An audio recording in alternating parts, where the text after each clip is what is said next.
the young people we know. You, the younger people, you may not know. Countryside from Sarkodie and Black Sheriff, yeah.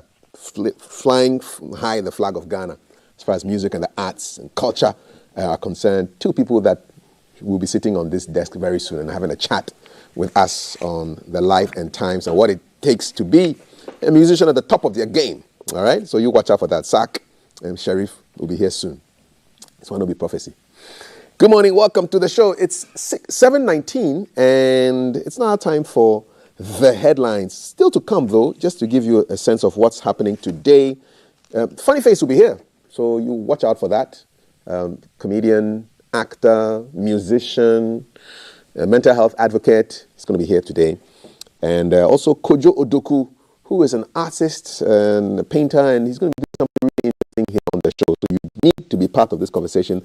We have the UN Eminent Peace Ambassador, Ambassador Dr. Samuel Benowusu, also vibing with us today. And that's how we do it right here on GTV Breakfast. I learned a new word in Dagbani. You know, we're talking about ghost names. And I know ghost is Ngoli. In Ga, it must be Sisa. In Chi, how do you say ghost in Chi? Samine, yes. And in Dagbani is Pingi, which means, Pin means to die, and Yin means to come back. So for somebody who dies and comes back, it's definitely a Pingi, a ghost. Yeah, so we are learning. The ghost workers must not come back. They must stay wherever they are, be flushed out, exorcised, whatever. Okay, my guests who are very much alive and well and kicking.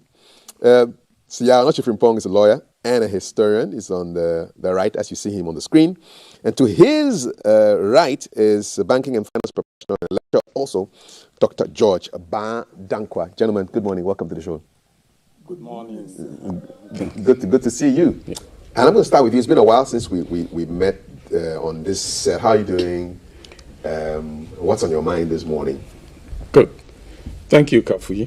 Mm-hmm. I have been doing well. And thank you once again for the opportunity to be here.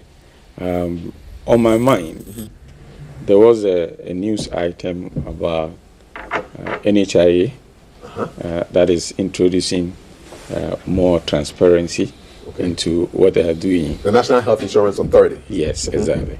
Okay, and that is quite in line with the ghost introduction you gave here. Okay. So now they are creating a website. They call it Sunshine Policy, where they are able to publish to the general public and the various actors in health, the pharmacies and the regional hospitals and all the other hospitals. They are able to see what payments have been made. And I think that is a good step because health is critical. And in the past, we've all learned how delays in payment have all caused the hospitals not to be able to deliver the kind of service that we expect of them. So it is a good thing that we want to commend them. They should go ahead. Maybe if they can introduce a little more transparency in some other things to see so that we all know the rates for reimbursements as well. So this is one of the things on my mind. Now, okay, all right. Yes. Then my second has to do with education. My background as a teacher, there is some uncertainty as to when the first year students in SHS are coming home. Okay. Some think that based on the holidays, they are not going to stay there up to the 13th that had been published, and that they are likely to come on the 6th. And for me, again, as a professional, a finance person, I was looking at it as some uncertainty. If I were an administrator of a school and I went to the market on Monday or last week, what am I buying? To what quantities? Okay, so, and there is a huge cost to this because if indeed they are coming on Thursday and I have bought things that are perishable up to next week. So it's all adds up to the cost. We know the attempt to normalize the educational calendar, which means that a lot more academic work has to be undertaken this year so that gradually we are able to realign due to COVID, which was an unforeseen event.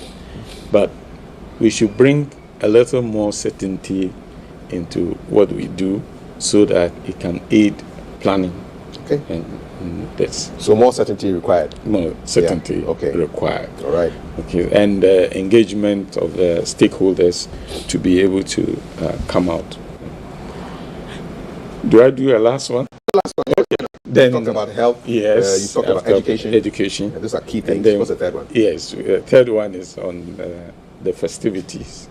We are in Easter now. Mm-hmm. We preparing towards Easter. In fact, we are in what is called the Holy Week. Mm-hmm. But I am linking it to road and road accidents. This year, maybe based on what you showed a couple of weeks ago, mm-hmm. on the way we handle or take care of ourselves on the road, I have not had the opportunity or to review it critically, but it appears there is a downward trend on the rate of accidents mm-hmm. on our road, and we have to keep this. Right. We have to maintain it. And as we entered the last week, I know there will be kwawu and all those things. So we have to be very mindful of accident when we use the road. Okay. So thank you very much.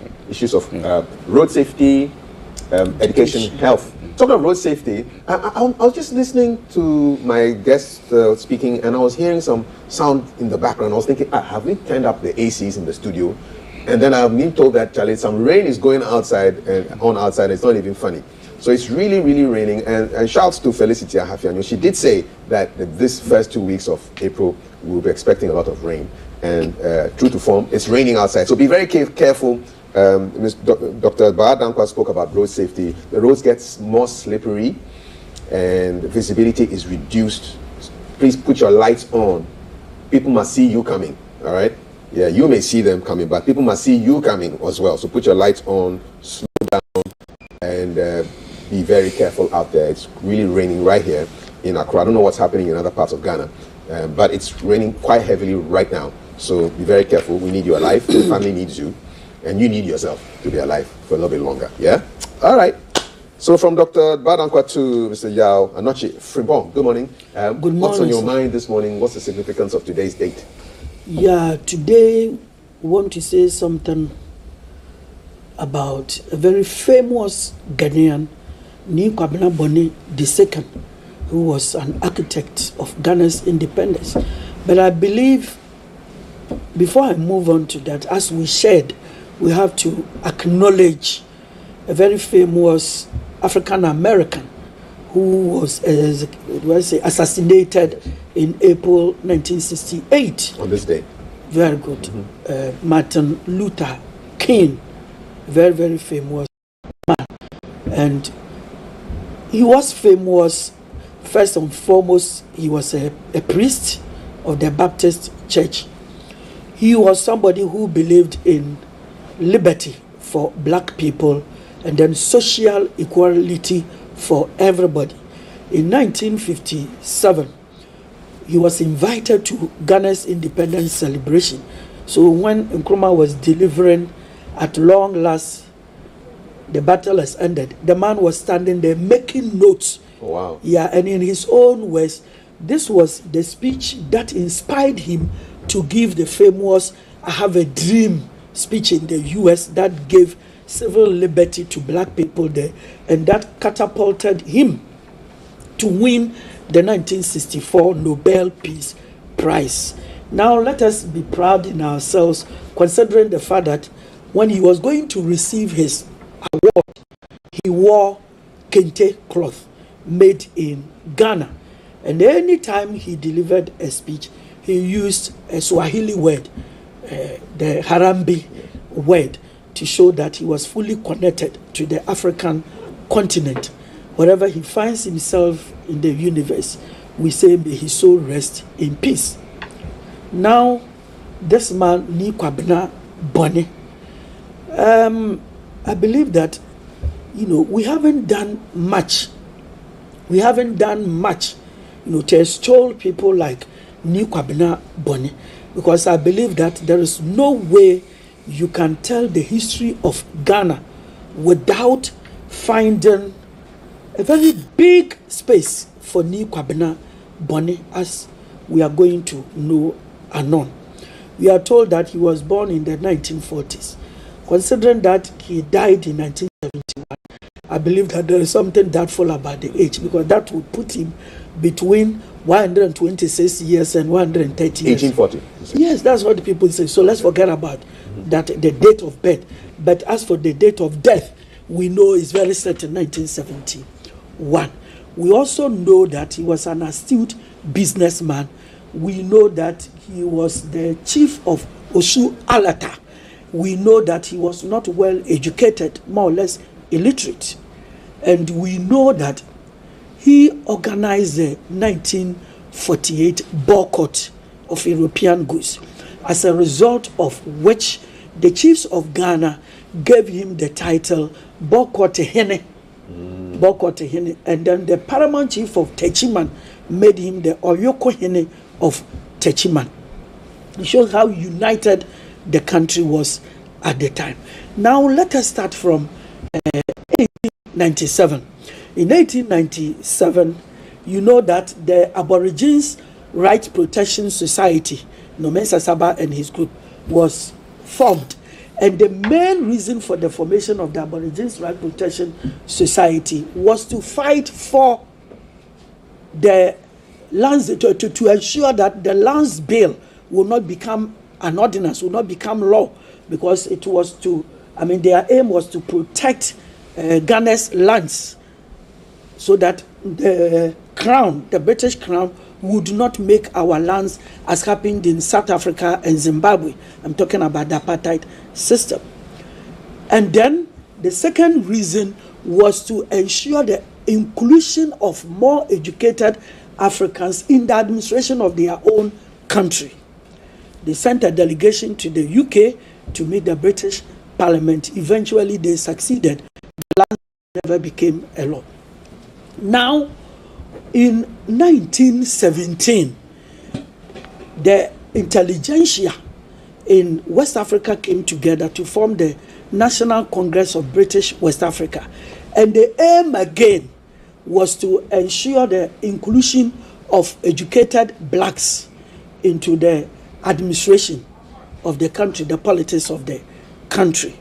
Now you will see that this man, George Alfred Grant, Pa Grant, in 1947 would form, and you see that it resonates, 777. In 1947 would form the United Gold Coast Convention, because he felt that including black people in the administration of their various countries was still not helping. And so there should be an eventual right to independence where there would be no white man, everybody would be African. Now, at this point, a year after, a few months after the formation of the UGCC, Nii Kwabena Bonney, almost an illiterate, rose up. He felt that, being part of the administration or eventually getting to independence would not help anybody. The first thing to do was to attack the very economic foundation of capitalism, the colonial administration. And to that extent, you will succeed. Now, can you imagine that somebody who had not been to school to learn economics, he did not know socialism, he didn't understand the definition of capitalism, but still realized the fact that those who relied on the educated elite, like the ARPS, NCBWA, failed. And then he had also seen that the UGCC still on the intelligentsia was not moving. It was just dead at birth, like a stillborn child. And so you have to focus on the youth of the country and find a way of attacking colonial economy, and then you would succeed. And so on New Year's Day, 1948, and I mean 1st January 1948, he delivered a very powerful speech calling upon the youth of the country not to be afraid and to be comforted, motivated by the fact that their chiefs were behind them, and specifically mentioned that from Keta to Hafasini, every village in the country, every town, every street must be filled by the youth to ensure that, one, they will not purchase foreign goods. In fact, he defined Asians and Europeans as strangers. So nobody will have to buy goods from the strangers. And everybody must ensure no one would enter their shops to buy goods. And this man, having single-handedly started this, reverberated everywhere in the country. And in the end, for a whole 1 month, the colonial economy broke down completely, to the extent that the governor at that time, Sir Crazy, invited him, negotiated with the USC, Unilever, and had 25% reduction of goods. In an interview, the Awam people, Association of West African Merchants, made up of European and then Asian traders. And that's where the term Awam came in, so that if anybody was a cheat, they say, "Where Awam pa." So it became part of Ghana's vocabulary, everyday vocabulary. Now, when they asked them, how come that you did not take his warning seriously? Because a month before the boycott, he had sent them a letter. They said that they felt that the black man did not understand the money economy. And so at any time you could increase the prices of goods, and they felt nothing would happen. Two, they felt that the black man did not also understand the essence of inflation. Not to know, they thought we didn't know that. So whatever money we were generating from cocoa, fish, and all those things, they felt they could take everything back easily. And Nico Abnaboni proved to them that it was wrong. And his ability to introduce the mass movement on the Gold Coast, which was in line with socialist principles, were something that became very difficult, and it was impossible to understand, feeling that the powers that be should not be used. But those people nobody regarded.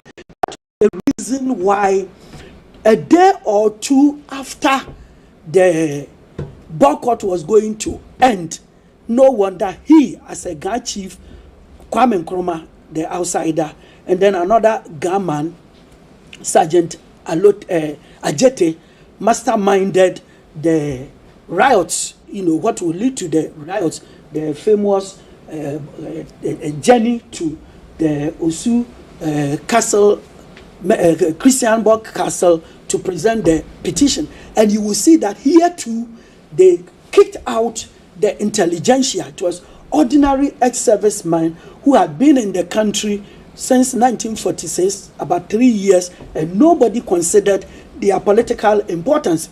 Nico Abnaboni and Kwame Nkrumah, who was well educated and understood it better than these people, but still had to rely on them to make use of them. And then it became a political force, because after the three men were shot, Atipo, Udate Lamte, and then Sergeant Ajete, the whole country got into a standstill, and then everybody got agitated and decided that we have to come together to drive away the white man. So a famous historian has stated that the 1948 boycott and then the 1948 riots provided the bridge on which Nkrumah rode to independence. That means that you cannot take away the relevance of Sergeant Ajete and Nico Abnaboni from whatever the nation has achieved today. And that also means those who are saying that I am more Ghanaian than you, my tribe contributed to the fight for independence than your tribe, they are lying. The Gans actually really sacrificed, and they eventually adopted Kwame Nkrumah as their son, and then made him their candidate for Accra Central. and he won overwhelmingly. So this is the life of Nii Kwabena Bonney. He was also the first the first Ghanaian to have been invited by the royal family of the UK to visit Buckingham Palace because of his extraordinary mobilization spirit that God gave him. Thank you very much. Thank you very much for that deep dive into our own history, and it's quite significant because this year, 2023, is 75 years to the 75th anniversary of these the boycotts that led to the Christiansborg shooting that galvanized the people of Ghana. This is 75th anniversary, so that's it's really, wonderful. really significant. And then one thing that we should always remember about this, very significant. You know, even today, educated people say that we rushed to get our independence if we had waited. And the only reason why they say that is that if we were to be under the British, traveling to the UK, EU countries, the US, Australia, you would just get it on your visa on silver platter. That's the reason why they say that. Now, far back in 1948, in his speech, he made Ghanaians to know that the strangers, that's the white people on our land, do not love you. They are here only to collect your gold and silver and to make life for you impossible here. You know, so if an uneducated African chief could make that statement in 1948 and 2023, you sit here and you say that our independence, we rushed for it. Then you have to ask yourself, if we were still under the white people, where would we be? And then two, they are being here. Do you think they send them like Jesus Christ to come and save you? No, they came here to look for money. And money, our wealth, our everything. Thank you. Thank you very much. I wouldn't say that he was uneducated. I'll just say he was just illiterate in English, because his behavior and his whatever he did are the marks of in the someone African who's sense, very yes. educated. Very Yes. well, very well. Yes, yes, able to adapt more to his than a environment. professor. Yeah. Definitely so. So yeah, so Nii Kwabena Bonney, may we continue to remember his good work and just continue to express the pride that we have in what he did many years ago. Yeah. And then 75 years Kafui, ago. Yeah. his house is Royal House at Osu. Okay. So those who are familiar with Osu, the house, the name is still the Royal House. Okay. Yeah, that's the house he built. Oh, okay. Yeah. Awesome. I'll go look for it. In 1946, he hosted the Asante with 500 chiefs from the Ashanti. Yeah, 1946, he hosted Asante. Wow. Over there, yes. All right. Great stuff there. Yeah. We'd love to have your reaction to this. Our WhatsApp 0555561034. It's 7:42, and we're going to go to a story now that involves an eviction at Budum Buram. And so this happened on the 30th of March, which is last Thursday. Over 1,000 residents of Sun City were left stranded following their eviction by litigants concerning a land dispute. The residents lament that they were given no adequate time to relocate from the area. They were evicted from their houses by the litigant identified as SNBB under the supervision of a police task force. So I'm reading this from citynewsroom.com, and I have on the line the District Chief Executive for Gumwa East, Mr. Solomon Daku Kwam, who would give us some more information about this particular exercise. Mr. Daku Kwam, good morning. Welcome to GTV Breakfast. What can you tell us about this eviction place on the 30th? Yeah, morning, Kaf. I hope you are doing well. Doing very well, sir. What's the latest? Why did the eviction happen? Oh, okay. What I can say, the latest is that all affected residents are peacefully in their homes, back in their homes. Because from us as an assembly, the way they carried out the exercise was wrong, and therefore whatever they did is wrong. So we nullified it, and we asked the people to take the padlocks and get back into their rooms, because this is not how we carry out such exercises. So that is the latest. Why did the eviction take place in the first place? As for the why, maybe they can tell, but what we heard from our office that morning was that around 4 to 5 a.m., a fleet of police cars, about 10 to 15, and some land guards in Tata one full Tata bag of a land guard pounds on the people, I mean, at dawn, and then started evicting them. So by 8 o'clock, when I got to office and the calls were coming, and I called the regional commander, who said, as at that time, he didn't know there would be any such exercise in Bujumbura. When I got there, they had virtually finished. Yeah, in fact, I met the troops, retreating from the place when I was going there. Number of cars, about 10 to 15 police pickups. So when I went back, I told the people, this is not how we do it. So everybody, every affected person, should get in. So when I got there that day, I learned somebody says he has gone to court over the land and he has won the case, and so the people were coming to take possession. And I said, fine, you may have gone to court and won the case, but this is not how we do it. Because we have a similar case that somebody went to court, has secured the ruling somewhere back to October, November last year. We are still working on that with the police. When you win such a case, you bring it to us, then you attach your indentures and site plans. Our fiscal planning officers or land use and spatial planning authority, the unit, they will check to know exactly area where your land is and all that. Before we write to police to ask for their protection or assistance, to help you, let me use the word litigant, to go and claim your possession which has been granted you by the court. In this particular instance, all we heard was that the litigant had gone to the police and the police had followed him with those land guards and they came to pound on the people and said, no, we can't do that. We cannot have two separate laws being applied in the same situation. One different one in Bujumbura and another different one in Millennium City, which the police themselves are privy to it. And I said, no, we can't do that. So on the strength of that, we nullified it. So all the people are back in their rooms. Okay. In terms of so we know 1,000 people were affected. Are you saying all 1,000 people have been brought back to their homes? I have my men are still parading the places, and that is the information I have. In fact, some came to my office the following day. And CAF, the most intriguing part of it is that, unknown to us, this ruling came somewhere 2019, and this same land developer had gone to renegotiate with the people for them to repurchase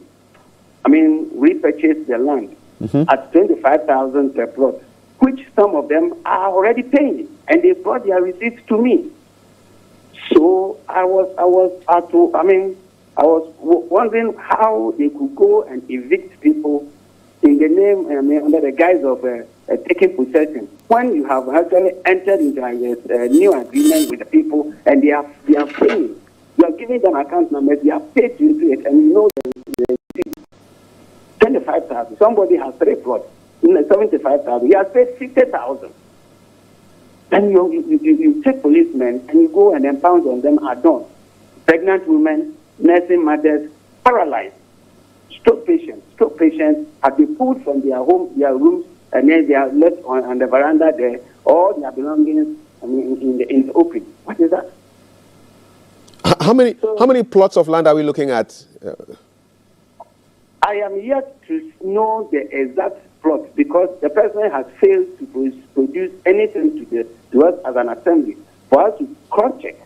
That is the work our land use and spatial authority will do. You bring your ruling and your site plan, we will check and know the exact number of plots in question. As it stands now, they just went into the locality and started marking people's buildings. Haphazardly. And I said, no, that wanton exercise, we cannot tolerate it. So this, what laws have been transgressed in this case, and can the person be gone after? Can the law catch up with him and call him in for questioning? That's why you take me there. You want to take me to the courtroom. What we do as an assembly is that by virtue of our permitting process, we have what we call land development permit. As part of the permitting, even after you have finished your own person and you want to move into it, we have to permit you. We have certificate of habitation. And whilst you are occupying there, even if you want to do renovation, we have to permit you. In that manner, when somebody, like especially when there are amounts of people like this, you have a case, you go to court, you win. Yes, the process is what I have already spoken to. So if you don't do that, you are actually flouting the authority of the assembly in those directions. And what I am saying is that we have one case with the police that we are working on, and they are aware, the Central East Regional Police Command. So whoever gave this directive from the police headquarters to push those number of people to the place, and I think we cannot forget it. So even though I may not be able to quote here the exact laws that have been flouted, yes, that is position. And like I said, we have one instance we are working on, and we cannot have different laws being applied. Okay. So people are passing their rules. All right. Before I let you go,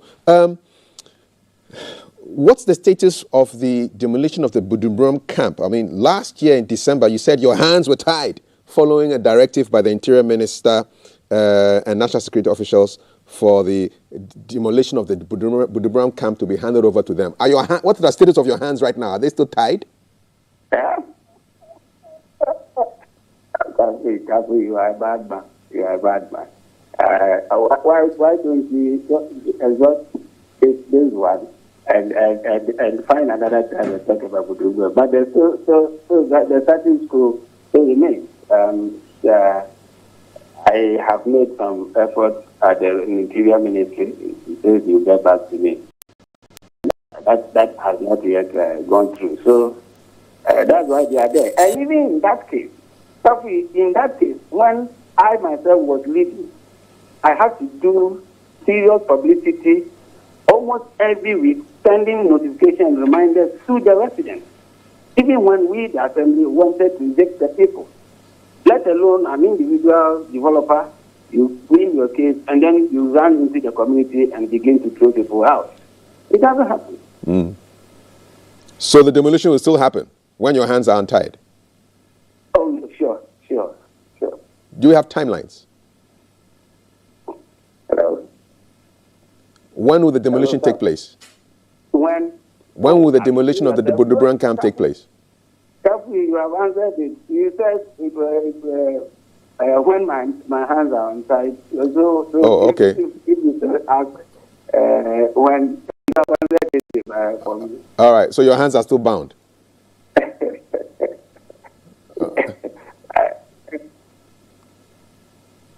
Yeah.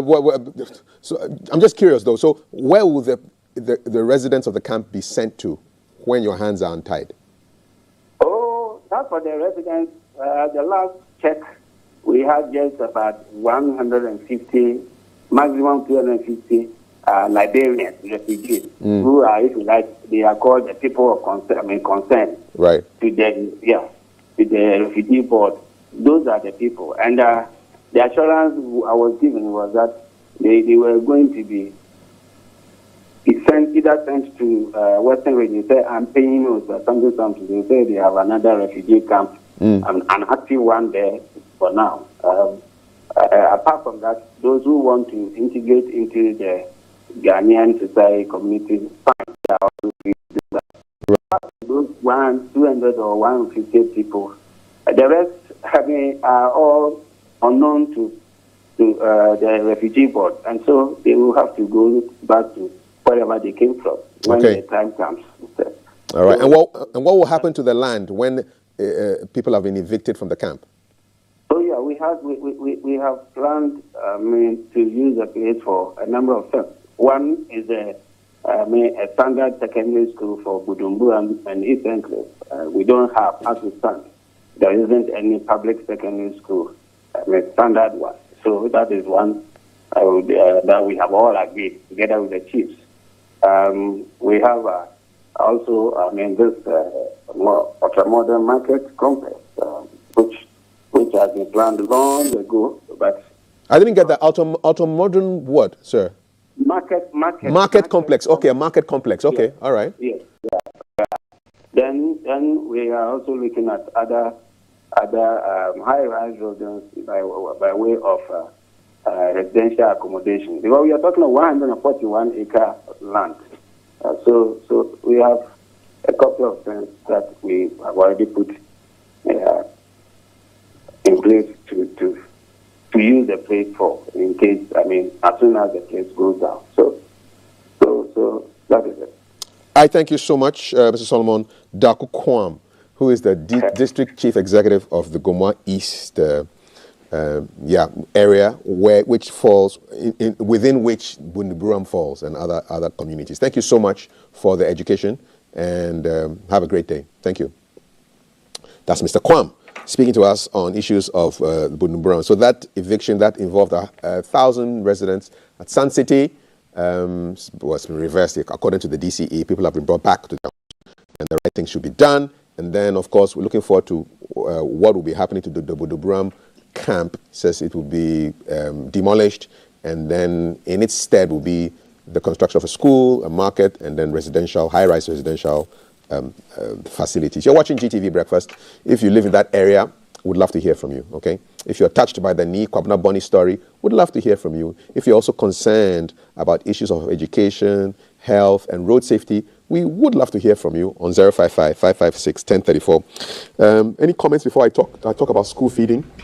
And for anything you heard from the DCE that you want to comment on?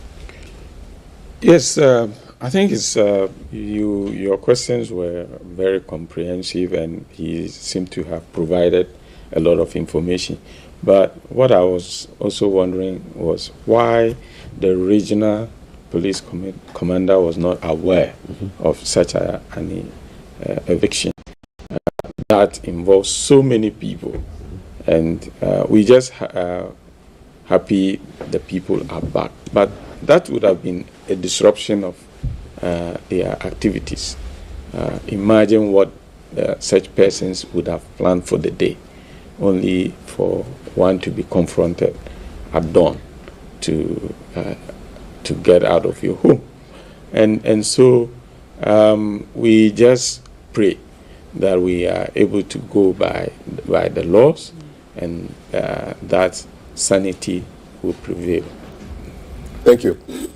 Yes, it's very important. Yeah. Talking about the security situation, because if you imagine the fact that people could be brought out of their homes, all their personal belongings thrown out, how come that the security apparatus did not know how this was planned and how it was executed, and you couldn't find immediately an alley of soldiers or maybe police, to patrol the area or to prevent the whole thing until it has fully been discharged. Now, if these people were mercenaries or whoever ready to kill, they could have killed hundreds, if not thousands of people, and then left off the hook. So I believe that there is a matter to be investigated, and then the perpetrators be brought to book. It will also help the security administration to know how to deal with that such situations in the future. So it's not a lesson that should be whisked away. No, it is a lesson to be studied seriously. All right, thank you. Lesson to be studied seriously. Those are the issues right here. Possible security breaches. anything could have happened if they were not who they were. And so again, that some measure of calm has been restored. Now, let's go to the Ashanti region because it has to do with food and the feeding of the young ones. School feeding. So there's an issue with school feeding issues in this country. And Dorothy Ofori Sapong is a caterer in this particular scheme, and she has some concerns that she wants to raise with us. Dorothy, good morning. How are you? Good morning. I'm fine, my dear. Fantastic. You are welcome to the GTV Breakfast Show. What is the problem with feeding the children? What is the problem? Thank you, my dear, and good morning to your listeners and all feeding caterers. We have concerns that no one is hearing from, and so we decided to present our petition to the regional minister. And we know that when it gets to regional minister, our president will hear of it. Okay. And that is why we went there yesterday. Good. What did you tell the regional minister? Oh, sadly, regional minister didn't receive us. He didn't receive us, and so we were disappointed. Who received you? Oh, well, I don't know, but I heard that one of his aide came for the petition, but he too didn't address us, so we didn't know what happened. Well, I see a group of women jumping up and down. Was it a celebration or it was a protest? What was going on? What were you protesting about? No, we went there with anger. We went to our regional coordinating director's office, and it is also around regional minister's office. Went there to present our petition, and we decided to give one to our president through the regional minister, and that is why we went there. Dorothy, you still haven't told me what are you protesting against? Yes, our consensus are many, and so we want the president to hear. Yeah, you still haven't told me. Name one of them. What is your biggest problem? Our biggest problem is that the money is not overdue. In the contract, they said that they will pay us each term. But for this moment, it was 3 terms that we were demanding the payment. And last week, fortunately, 1 term came. But that 1 term, it was reduced. The amount was reduced under payment. Let's take it slowly. You say your agreement says you're supposed to be paid how much? Every term, they have to pay us. Every term they must pay you for feeding the school children. For feeding, you pre-finance it, and then after the term, the government also pays you. But now, 3 terms, and that is what we were demanding. So the government is owing you 3 terms of school feeding expenses? Yes, and he paid 1 last week. Okay. So you are still owed two terms. And that one, we were expecting increments because already the government himself said that he had increased the per head to 2 cedis for about 2 years now. But we are still experiencing 97 pesos. And that 97 pesos too, they reduced the number of days we cooked. And so the money was just not enough for us to accept it. And that is why we want them to hear our concerns. So your current rate now is supposed to be 2 cedis per student. Is that correct? We don't know. We don't know. We heard it. But we don't know. What we know is 97 pesos.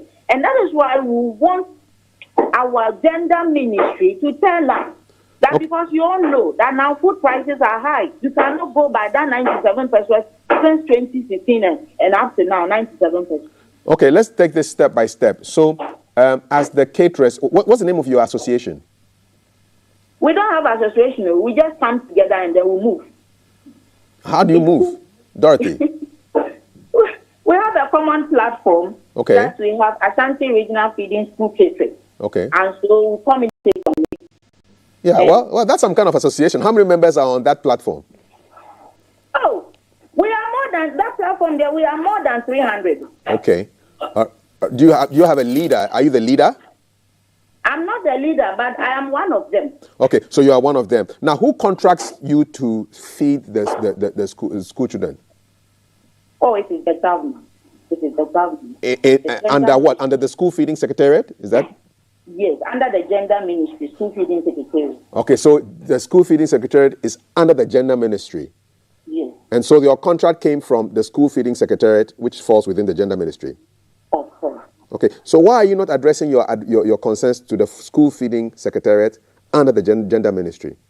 At this time, we want the president to hear, but we send our petition to the regional coordinating director here in Kumasi. And we gave a copy to the regional minister, because when you get to the regional minister, because the government will release the funds and the gender ministry will delay it.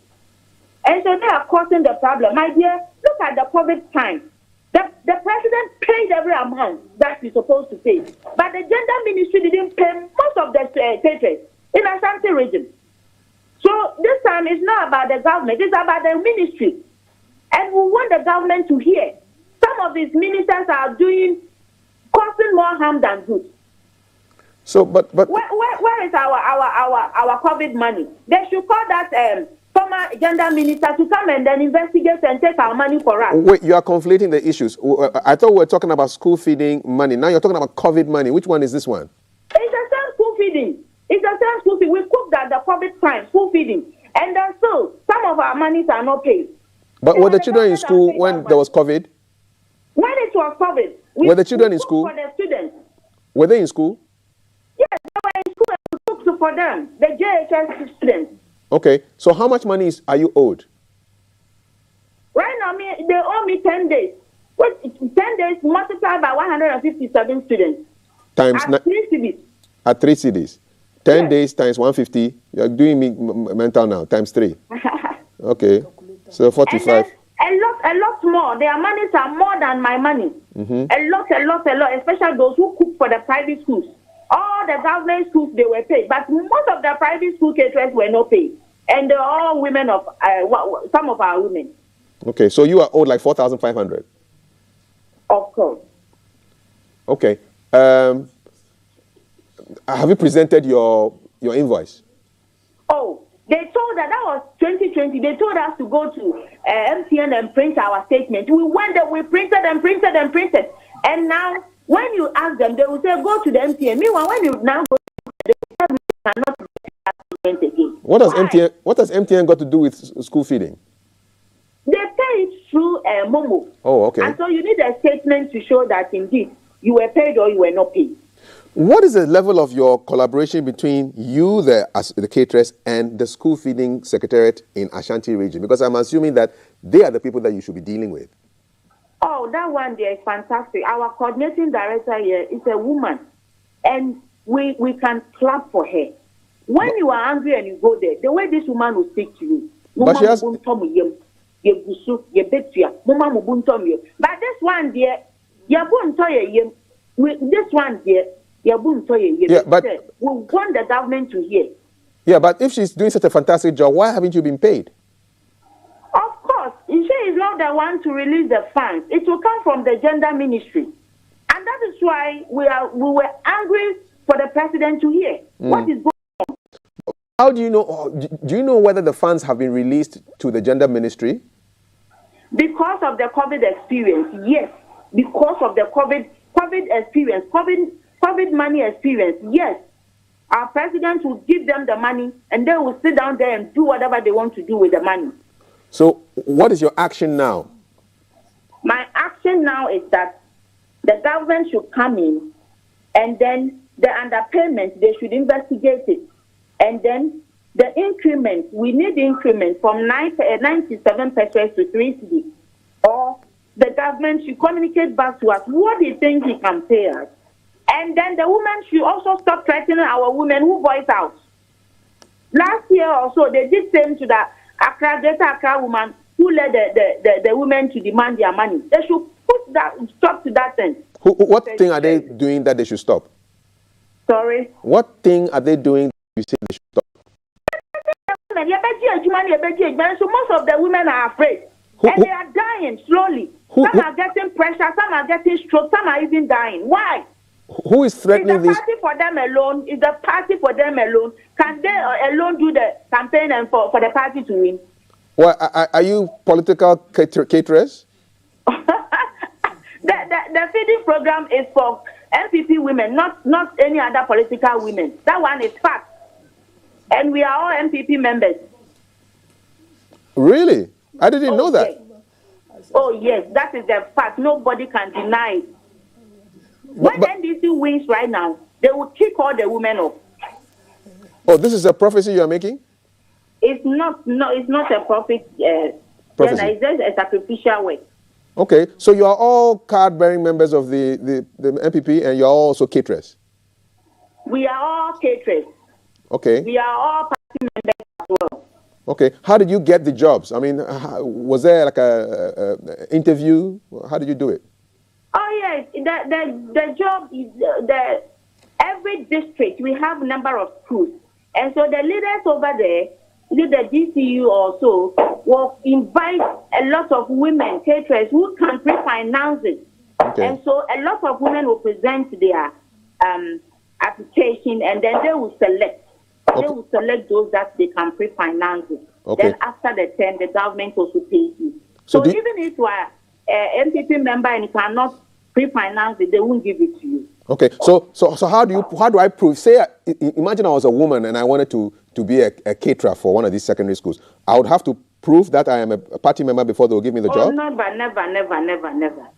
Never. Most of them are not even card-bearing member, but you know them in the area that they are strong MPP women. You cannot deny that one here. I'm not saying. Okay. No, thank you for your candidness and everything. So now what happens? Are you going to stop cooking for the children? We are not cooking. I don't know those who are cooking. I don't have a dime to go and cook. Oh, so how are you surviving, madam? By the grace of God, I don't even know. Oh, Dorothy, Yes. it's quite a sad situation.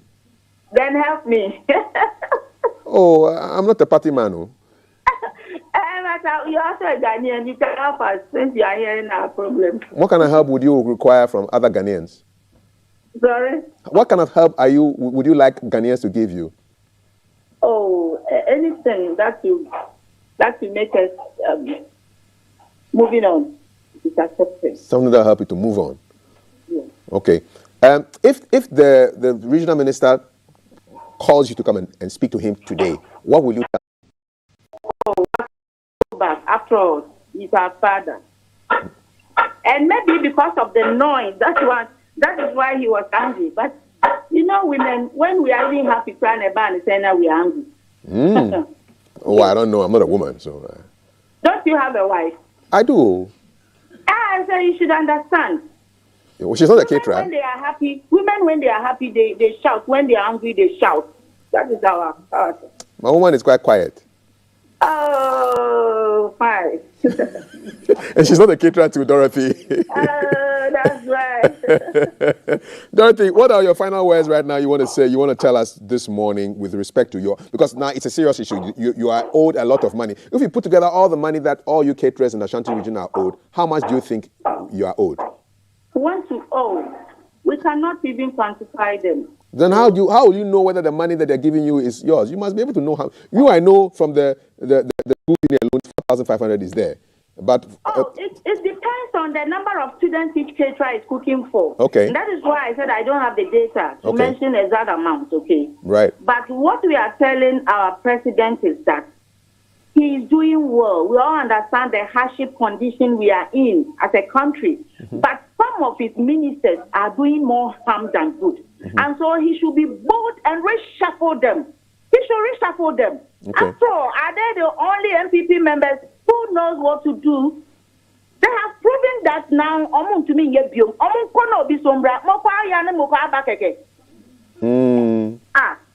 Do you think if we were to depoliticize this school feeding thing, it would help? Oh, that one there, that is the fact. No one can deny it, but we don't care. What we need is our money. When they pay us our money, we'll never shout, we'll never make noise. And because no one is giving us a lesson here, that is why we made all the noise. And next time they should listen to us, they should come back. No, it's really communicate, nothing, no. My dear, nothing. How can we live in that isolation? It's frustrating, eh? Very, very frustrating. That's why I'm saying some are having pressure, stroke, and death. Oh, yes. How are you coping, though? It's serious. It's serious. The pressure is just too much. Okay. Every day you are thinking on how to get food stuff to go and cook for children. Nigga, my bread. There have been complaints, there have been concerns that the quality of the food could be better. how do you respond to such concerns? Of course. Now, my dear, you know, even the quantity. How can you use 97 pesos to cook for a child? But you buy in bulk, Dorothy. Come on, you buy in bulk. You buy in bulk. The bulk, wouldn't the bulk take away all that unit cost? For now, dear, we cannot use that 97 pesos. At first, from 2014 coming up to 2020, before the COVID, it was okay. But COVID and after the COVID, it's not easy. It is just frustrating. Hey. I feel your pain. And I thank you for speaking with us. Is there anything, what else would you like to say before I allow you to go back to what you were doing? What else would you like to say to those who can make things happen for you? Oh, we thank you, and then we also want to tell the president that he should reshuffle some of the ministers. They are not doing well. They are not doing well. He should reshuffle them. Reshuffle them. I thought you would be more concerned about the money that is owed you. Yes, because we miss Otiko. Let me mention it. Otiko, when Otiko was there, feeding school wasn't like that. The former gender minister. Of course, Otiko, the former gender minister. She will pay even if she has 20 days or 30 days. When the money comes, she will share it for all the women that this is what we can pay now. Take all these 30 days payments. Now we owe you 20 days or 15 days. Just watch out. As soon as that money comes, this woman will settle everybody. And so we're so happy. Now they will pay you 30 days or 40 days without any communique that we owe you 10 days or 5 days. Nothing. If you voice out to, they will take out the feeding program from you. Why? We miss Otiko.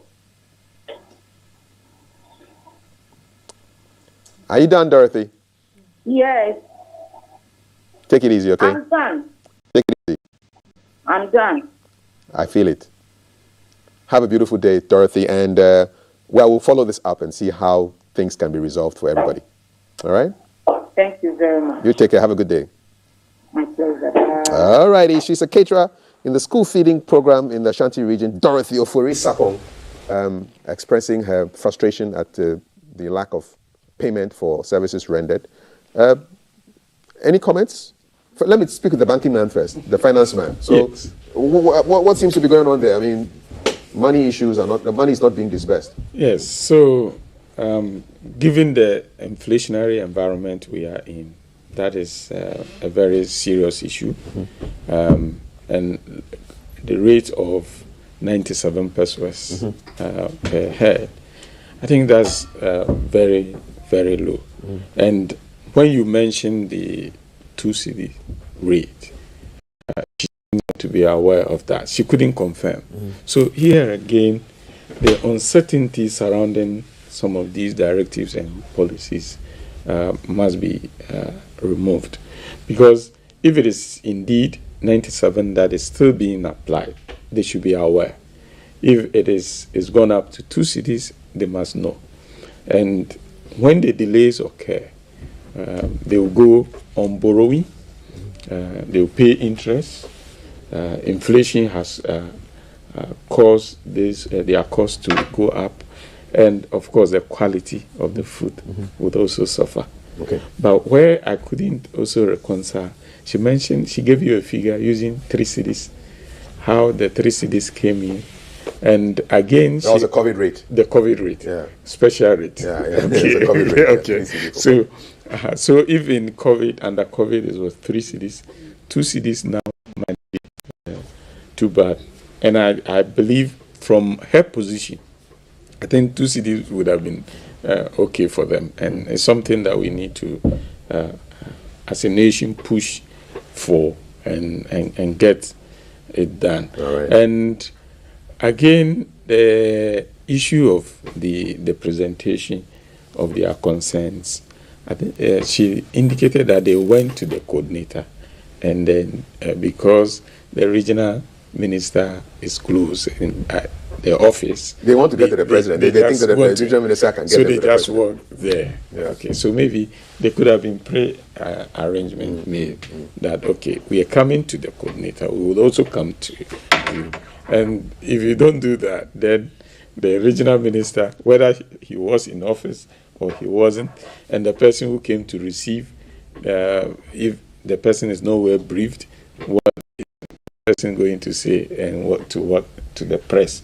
So that bit of it, they could perhaps could have done a little better. Okay. Thank you so much, Dr. Badankwa. Mr. Frimpong, listening to Dorothy, what went to your mind? This is an interview that should be packaged and played over and over again, because it exposes a lot of ills in our society. You see, it's good. At a certain point, I even felt it was getting too long, but being highly professional yourself, you were able to make her come out with the fact that the whole job was a political one. And it's extremely unfortunate, because for a long time, Ghanaians have been suspecting that getting into the army, police, almost everywhere, you would need to associate with the government of the day. But you don't have any means to buttress your answers or your concerns.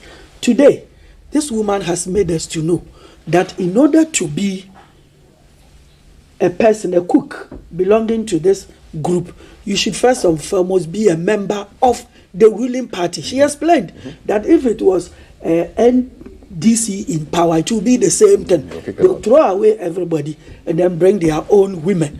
So I believe that this is not good for national development. We're talking about Nikwa Benaboni. Hosting Asante, directing youth, speaking to all buyers in Ghana, and everybody listening to him. You understand? The soldiers who marched to that place, what do you call it, Christianborg Castle, you can't say they were all gas or houses or airways. They were just Ghanaian soldiers. So I believe that the woman has exposed something that we need to cure in our society. The second thing is that because of the love for her party, she fears, not even fearing, she's so naive and ignorant and does not know that it is the fault of the government, and the head of the government is the president. She doesn't know that. She thinks that it is some people down somewhere, minister for gender or something. No, if you go to the regional minister, who is the president's representative in a particular region, and the regional minister does not receive you, it is the president who has not received you. And then another thing is saying, a very good advice to the president, that you should reshuffle, even at her level. If I say even at her, it doesn't mean she's not properly educated. No, but somebody who is so consumed in MPP and see everything right with the president still comes up with an advice to the president, and makes a comparison between Otiko Jaba and whoever is there now, that during Otiko Jaba's time, things were working well. And so therefore, if ministers are not doing well today, it doesn't mean these are the only people MPP has got. So the president should be sensitive about that and do some reshuffle. I mean, there is a lot to learn from what the woman is saying. It's not me saying it.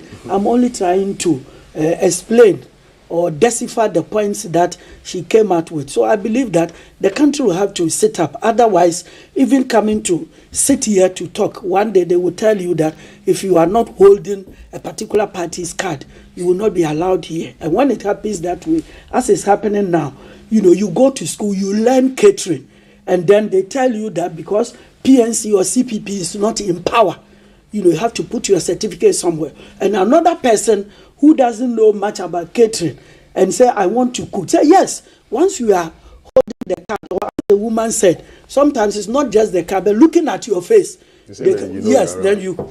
And then finally, I will say that, even if you're an MPP woman and you don't have the money to pre-finance, you know what the woman said? That you should be capable of pre-financing it before they give you the contract. I believe that it's completely bad. But because of the lessons to learn from such an interview, I believe if we play it, it will be very good. And political science students, sociology students, psychology students, economic students will learn a lot from that. Thank you so much. I'm going to go to the board right now, and I'm going to slow down because Alhaji Dawuda, I don't want to hear his feedback again. He says I rush through the messages. So I'm going to go really, even my walking will be slow. Slowly. 055 556 1034 is our WhatsApp number. Here are the messages. Kafui, there are so many problems in Ghana to tackle. I'm shocked. You spend so much time with this caterer making false allegations about all the caterers being MPP members. And you say you don't expect my guest, Mr. Nochi, to say otherwise, but to support the caterer's allegations. It's preposterous to say something like that. Those are your views. By the way, the views are your views. I expect the NDC man Anochi. I'm not reading that. I'm not an NDC. Good morning. I stay at Fete, Kakraba, not far from Budumbram. In fact, that is where I always shop for my foodstuff. The security issue in that place is a whole lot than Ghana can carry. Budumbram is a safe haven to all the criminals in Kasoa and Accra. And they ain't afraid of the police service at all because they are kankpe. What does kankpe mean? Kankpe means hard. Kankpe, even the word looks hard, sounds hard. With respect to the school feeding, the least said, the better. Hey, political recruitment everywhere, even in cooking at schools. It is this politics that will kill Ghana. It's a pity we are making efforts to get word from the school feeding secretariat themselves and the Ministry of Gender to get a response to what were being said out there by the caterer we spoke to earlier. Isaac Boachi from Kaswa. Please tell Mr. Solomon Daku Kwam to be specific on this Budumbram demolition matter well and stop beating around the bush. Well, he doesn't know when his hands will be untied so he can do the demolition, but he does know that after the demolition, there'll be a school, there'll be a market complex, and there'll be some high-rise residential apartments. That's what he said. Paulus. In Ghana, when they call your name twice, they're looking for something from you. Yeah. Val. Titi. And then you have to do something. So Paulus, do something. Paulus from Kaswa, American Town, King K House, AK Honorable Howard Tausa. 70% of government revenue is used to pay debts. Later becomes a burden on the government to manage other government developmental projects. So you think the 3 revenue bills passed will help? I think it's probably Howard Twaso. I don't know. But you can tell me later. Waters. CAF, please tell the lawyer to explain the AWAM thing again. It stood for Association of West African Merchants. AWAM. AWAM. And it was meant to signify what? Because now the when something is AWAM now, it's like it's a cheat. Somebody who exploits. We are AWAM. That's the Asian and European traders on the Gold Coast. Exactly. That was the association. So that was it. That's the history of the word AWAM. Waters. Nana Kojo. I don't wish anybody evil or death, but you will thank God if people should die. Okay. All right. Lottie Jones from Aswam. It's a bit too long. You think the government is wicked because you need to pass all the 3 bills on taxes? And an MP involved in an accident is supposed to go to the hospital for a checkup. He had to be transported to vote for you by ambulance. Okay, all right. I can't substantiate those claims. This is Ghana Madina Market. They always take tax of 5 cedis from the market women, but see the market. Oh, wow. These are supposed to be pictures of the Madina Market. So with this, no one can sell unless we go home. Because when the person comes, he or she will not get anywhere to stand. Those are supposed to be pictures of Madina Market. Cannot confirm, but if they are, it's quite sad. Good morning. I'm happy to listen to Mr. Anochi. He's truly a historian. We agree. According to the economic prophet, Dr. Bawumia, Ghana is moving from taxation to production, which technically means they are widening the tax net to collapse businesses. This is your sarcastic twist on the meaning. School feeding. There will soon be good news of payment for the women when the IMF gives the finance minister funds, says Alhaji Dawuda, Madina Estate, who I am sure is marking the speed of my speech right now and must be very happy. Alaji, salam alaikum. Richard Adade. CAF, giving work to only party members is no news in Ghana. Some of us are still at home with our degrees. God have mercy. Igwe from Doa. NPP members will come and defend this. That's why the country is not growing, because everything is politicized. A word to the wise is enough, says Patrice.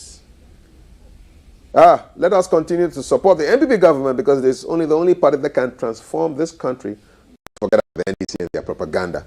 That's what you are saying. You didn't give me your name, but you're sending your regards to Honorable Mavis Howard Kumsun. All right, so those are the messages that I have here. And the viewer just says hi. Okay, hi back to you. All right, great. So those were the messages. 055-556-1034. I'm going back to my seat. Thank you so much. All right. Don't know how much time I have left, but quickly, because I'm still on my Galamsey crusade, there's a mining disaster that is looming at Brahabebomi. The name of the town is even violent, man. Chinese Galamsey contractor leads Brahabebomi youth into sealed off and disused mine shaft, which was sealed off in 1966. It was capped in 1993. The thing is open again. And these Ghanaians are following this Chinese contractor like the way the people were following the Pied Piper to their doom in that story. So there's a lot of serious Galamsey issues in today's Finder. Zanlerigu residents at risk of being displaced by mining activities. This is the Nabdam district of Upper East. So there are issues that are going on there. It's a compact community with more than 5,000 people there engaged mainly in farming.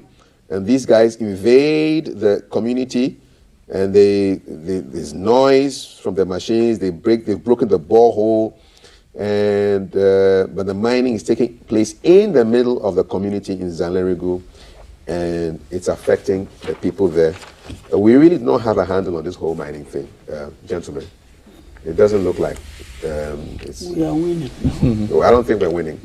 No. Given the tape, the video that I also saw with the police, whole policeman kneeling down.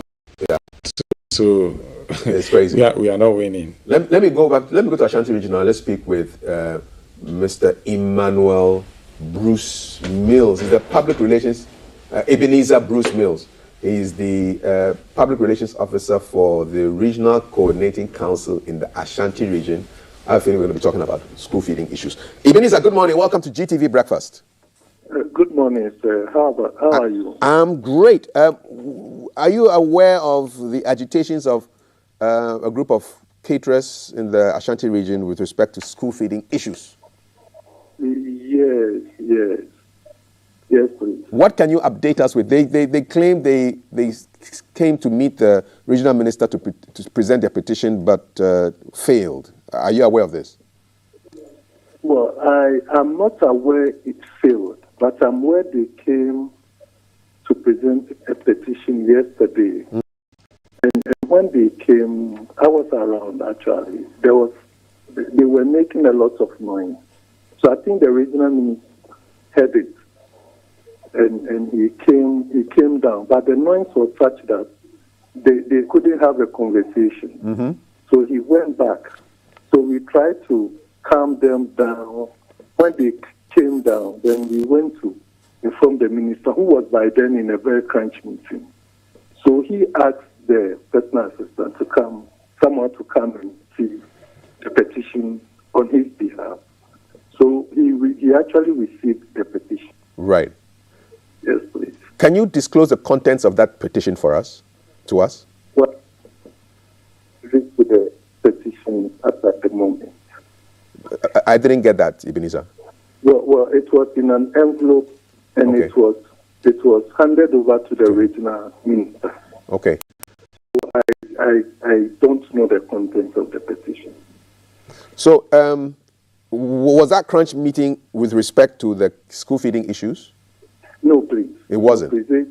It wasn't. You see, it was an impromptu, meeting. They came here without informing us. It was just, they just came because I think what happened was that the school feeding office is just behind the Ashanti Regional Coordinating Council. Yes, she said so. So when they went there, they had their own discussions over there, Right. which the RCC is not even aware, is not even involved. Okay. So I think after that discussion, they decided to pass by. Yeah, so we were taken unawares, and the regional minister had an itinerary for the day. He was in a meeting for the day, so it wasn't anything related to the Okay. school fee. So you can just confirm that the regional minister has received the petition. I can confirm on authority Okay. that he received the petition. Right. But to add that he didn't receive it directly, because when he came to receive it, the noise was such that they couldn't have any conversation. There was a lot of noise. Okay. Right. They were chanting and making a lot, and our attempt to calm them down didn't Failed. suffice. Okay. Yes. So the regional minister had to go back into the meeting. Okay. What can you tell us that can advance this conversation, this school feeding conversation? Is there anything you can tell us beyond the reception of the petition?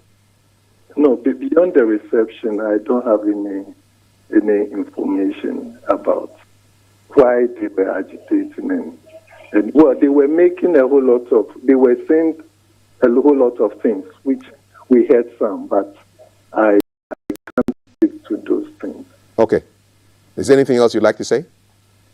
Well, the only thing I'll add is that I want to place on record that the regional minister has received the petition, and that I was hearing that some people were saying he didn't receive it directly. But he's received it. Actually, yes, he received it, and I can speak on authority. Okay. When can we get some feedback on what will happen after he's gone through the petition?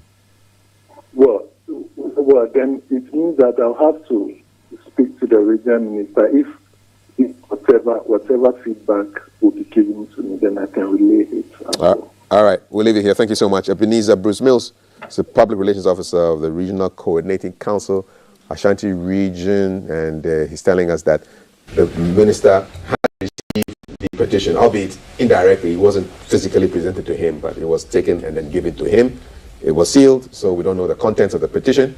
But if there's any developments on the school feeding issues in the Ashanti region, we shall serve it to you nice, piping hot, as Valerie likes to say. Yeah, so this is GDV Breakfast. Before we step out, a Catholic bishop still pressing the president to state his position on LGBTQ+. He is the Most Reverend Joseph Osei Bunsu, Catholic Bishop of Konongo Mampong. Step in the right direction?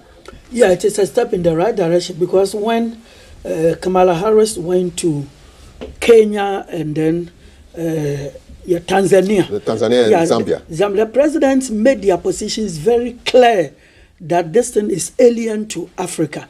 In the case of our president, he couldn't say anything like that, even though the bulk of Ghanaians are against the system. So he should come out. Yeah, just say something. In fact, President Atamel's time, he was so emphatic that no, and no means no. I believe that the president has to state his position, that maybe I accept it. For me, as I sit here, if you ask me to state a position, I would tell you that to the extent that these things are not done in public, to the extent that I will not do it, and if two people are doing it, it doesn't affect my rights in any manner. The state should extricate itself from it, and then those who will do it will do it. One day, all of us will stand before God. But you don't have to suppress those who want to do it. I personally believe you don't have to do that. At the same time, you do not have to advertise it so that people will do it. No. Okay. Doc, what's your, first of all, the president.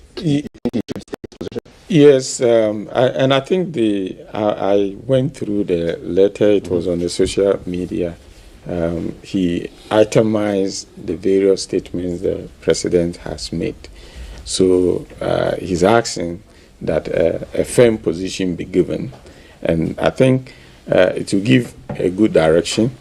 The president said the Parliament was considering it, and that was diplomacy.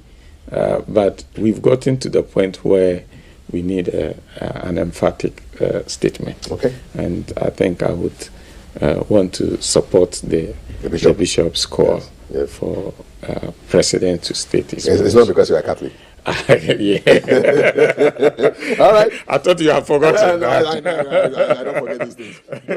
Dr. George Banagwa is a practicing Catholic and a banking and finance professional. So yeah, not sure Frimpong. I don't know which denomination of Christianity you belong to. SDA, a Seventh-day Adventist. He's a lawyer, historian, and we're happy to have you on our panel every Tuesday. Happy birthday to our favorite twins, Jenny Akwele Laye and Jennifer Akwoko Laye. Jenny is CEO of Twinny Conglomerate, and her twin sister is MD of Twinny Conglomerate. Happy birthday to you. I wish I had a twin, and you wake up in the morning and you look at someone, the person looks like at you. Now I have to use a mirror, but I wish I had a twin, man. That would be nice. So happy birthday to you, Twinny Craft twins, and God bless you all. We are going to show you some updates of the Agbechi Living Water Expedition.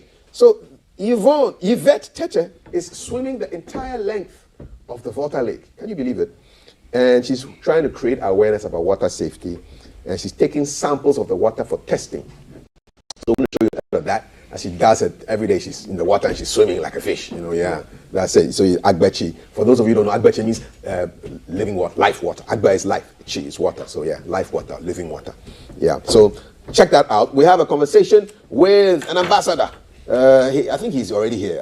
I have a feeling he's here already. So he's going to be having a chat with one of my colleagues right here, Ambassador Samuel Ben Owusu.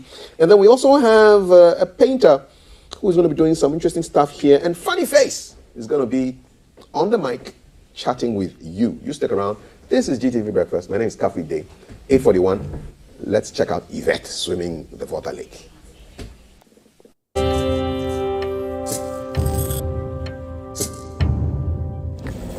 Hello, greetings from the Agbechi Living Water Expedition. It is day 8 for us. We have met quite a few people along our journey so far.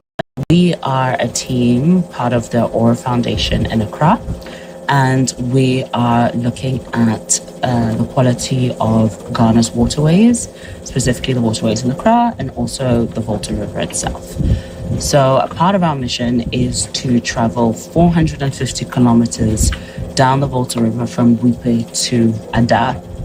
And while we travel, Yvette, I'm swimming the whole way, very tiring. And all of us on the team are collecting water and air samples. And we're actually specifically interested in microfiber pollution.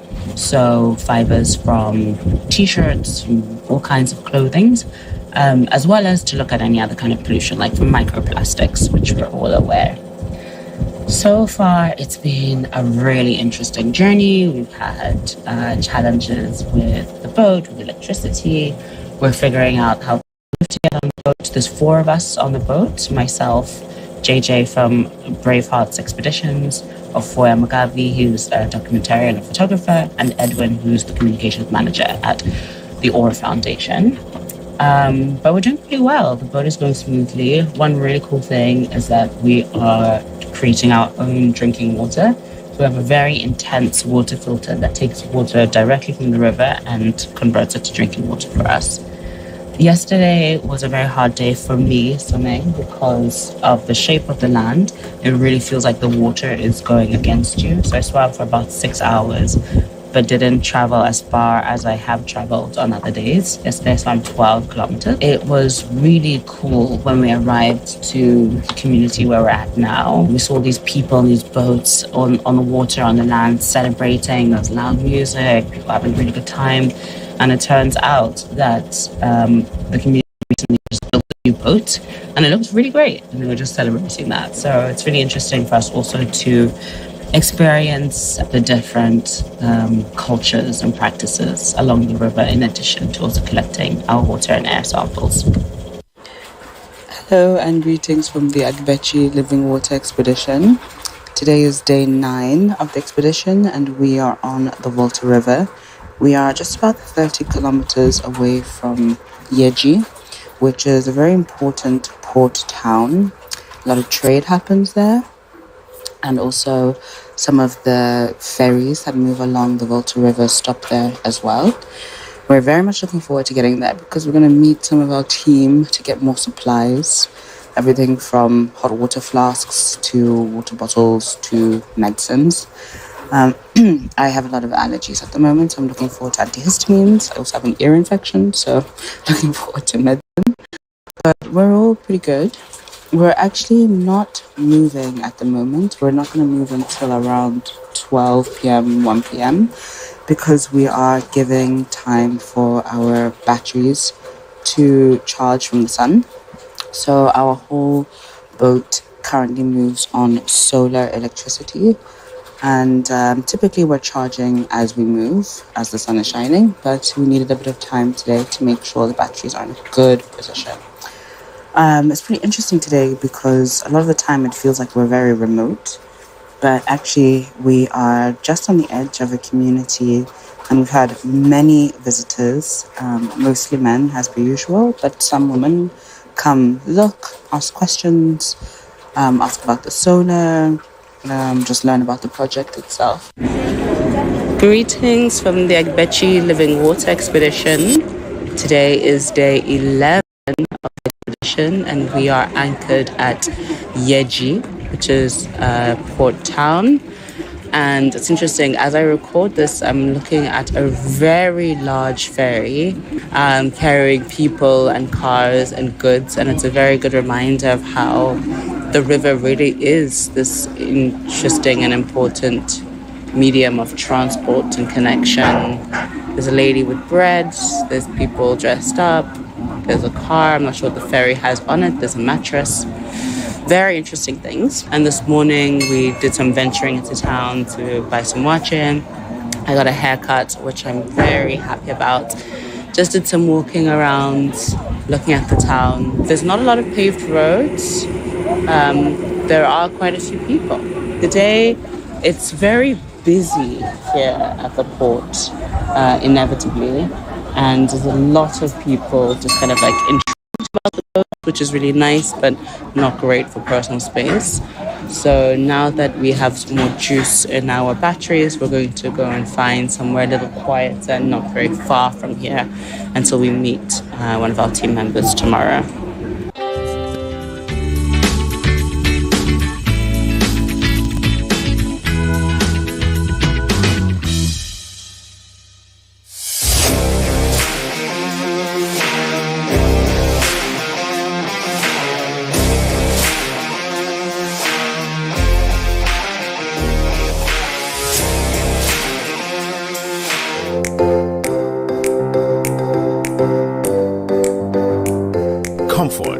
Durability, finishing, quality. Choosing sofas and beds for your home, office or hotel couldn't be easier with an exclusive range of sofas and beds in various designs and colors from Latex Foam. There is so much choice whatever your budget. Latex Foam, your partner for life. Haven't you heard? EGL's Ramadan Easter promotion. Electroland Ghana Limited is offering you quality products from Samsung, Toshiba, Nasco, and Media. Choose your choice. Media AC, Samsung AC, Nasco AC. With 229 Ghana cedis, get yourself a Nasco gas stove. Buy one, get one free. So stocks last. With 1,099 Ghana cedis, a Nasco television is yours. Grab your TV ranging from 32 inches, 40 inches to 98 inches. I tell you. Simply put it, all types of refrigerators and washing machines, microwaves, and sound bars are